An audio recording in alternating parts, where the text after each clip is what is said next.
Alright, let me give y'all a little lanyard. Let me explain how we make the hot cukes that you see here. Well, you start with peppers and vinegar. These are just cayenne peppers. We grew them at home. A year or two ago, at the end of the summer, I put them all up in vinegar. You just cut the stems off. You put them in the jar. You dump white vinegar over them. And then a little at a time, you work your way through. When you get to the bottom of the jar, or when you get close to the bottom of the jar, in this case, I couldn't quite wait for my hot cukes.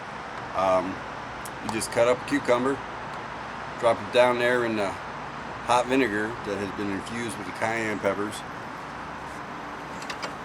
and then boom, you got hot cukes. It's an excellent garnish for, well, I'm having gumbo for dinner tonight, but it's an excellent it's kind of garnish or side dish for just about anything you might have.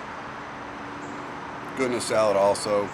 But you know, we praise the Lord around here, so we're thankful to the Lord. He provided the cayenne peppers, He provided the cukes, He provided the gumbo. Praise the Lord Jesus for everything. Amen.